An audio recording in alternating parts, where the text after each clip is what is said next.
Ouais, ouais, on avait un désir d'enfant depuis déjà 1 an.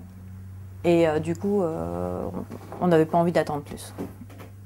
Bah, quand il y a un vrai risque d'infertilité, qu'on se dit qu'il y a quand même une chance d'adopter, ça fait un peu chier. Parce que bon, j'avais vraiment envie de ça, d'avoir une famille, et c'est un truc qui était très inquiétant. Enfin, moi qui m'inquiétais si on n'avait pas pu avoir d'enfant. On se dit qu'on va rester en se disant c'est con, moi j'aurais pu en avoir. Côté double peine. Non, j'ai pas eu peur. Enfin, j'imaginais pas Clément me quitter pour ça. J'imaginais qu'on aurait des moments difficiles, qu'on s'engueulerait plus, etc. Mais que non, j'ai pas ressenti une menace pour notre couple à ce moment-là. Non. On est mariés, Juliette avait un pressentiment qu'elle aurait du mal. J'y croyais à moitié. Je sais pas, c'est comme si le fait que j'ai pas eu des cycles réguliers depuis longtemps avait fait que je m'y étais préparée depuis longtemps psychologiquement. Donc ça n'enlève rien à la déception et la tristesse que j'ai pu ressentir, mais je dirais pas de la culpabilité, non. De ce point de vue-là, voilà, c'est pas de bol, quoi. Je me suis pas dit, je suis pas une vraie femme ou des choses comme ça, non. À partir du moment où on est parti sur la décision d'avoir un enfant et qu'on ne peut pas l'avoir, on y pense très souvent. Il y a le côté médicalisé de la femme qui est très dur, qui joue sur les hormones, qui joue sur le corps, les seins, sur plein de choses, ou des douleurs, parce que tout est stimulé. Il y a en plus une vraie douleur physique, une vraie douleur psychologique. Enfin, la femme combine les deux, c'est pas mal. Et le stress que ça marche pas. Bah là, c'est la course d'obstacles. Hein. Ça commence avec donc la stimulation hormonale. En plus, voilà, moi, c'est mal tombé. J'ai horreur des piqûres, donc l'angoisse de la picouse quotidienne. Donc c'est Clément qui s'occupait de moi. Enfin, il était nul, donc évidemment, je me tapais des bleus partout. J'avais l'impression d'être une vieille junkie. On passe de très peu d'hormones à d'un seul coup énormément. Donc saute d'humeur, moi je sais pas, j'ai cumulé une loi des séries. La même semaine, j'ai eu un accident de voiture.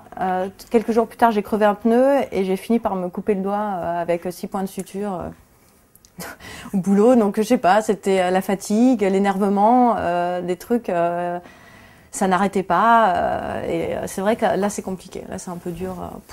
Là, on se dit, merde, j'en ai marre, je sais pas si je vais arriver au bout, il faut que ça marche ce premier coup, je sais pas si j'y arriverai une deuxième fois, une troisième fois, ça me gonfle.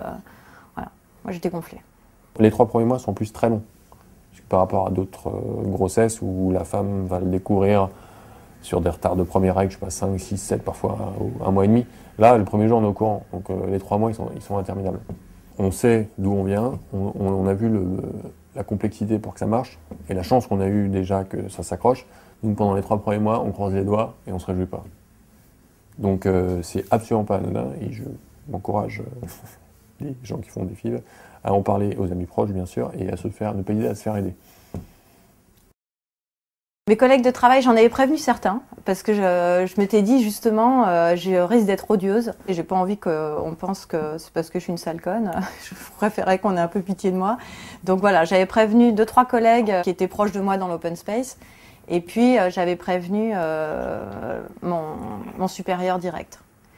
Non, on s'est confié, on n'est pas rentré dans les détails pour ceux que ça intéressait pas, mais globalement, on a choisi de le dire assez librement. Moi, je l'ai pas du tout vécu comme une honte de devoir en passer par là. C'est tout, hein, c'est tombé sur moi, c'est pas de chance, mais je l'ai plus vu comme ça. Donc on préfère en parler très très librement et très rapidement pour que les amis comprennent.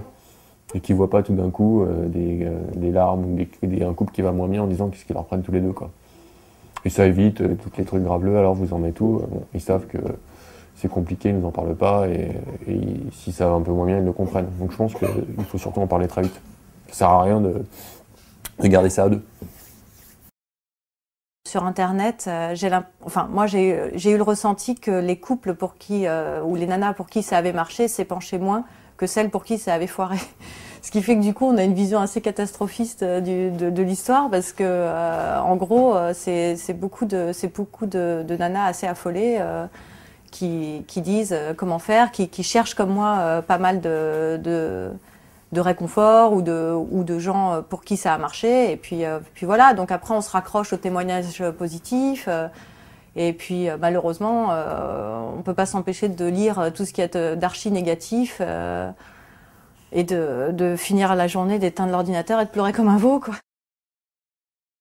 Quand on est ressorti de cette échographie qui avait annoncé la grossesse double, Clément, il se marrait tout le temps, il était mort de rire. Moi, je riais très très jaune.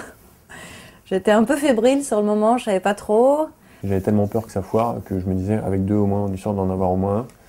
Et je voyais déjà la lourdeur du processus et je me disais, si on en fait un, je sais comment ça va marcher, bon, un enfant unique, les pauvres s'embêtent souvent, on va en faire un deuxième. Et avec l'incertitude qu'on a eue et le stress qu'on a eu, on va pas profiter de la même façon du grossesse et du premier, on va tout de suite se projeter dans le deuxième en disant, on va avoir du mal pour faire le deuxième. Donc j'étais très content qu'ils en mettent 2 et j'étais surtout très content que les 2 tiennent. Alors j'ai pas choisi, moi c'était césarienne prévue. Moi on m'avait dit, vous avez des jumeaux, la petite fille était en transverse, le petit garçon était en siège.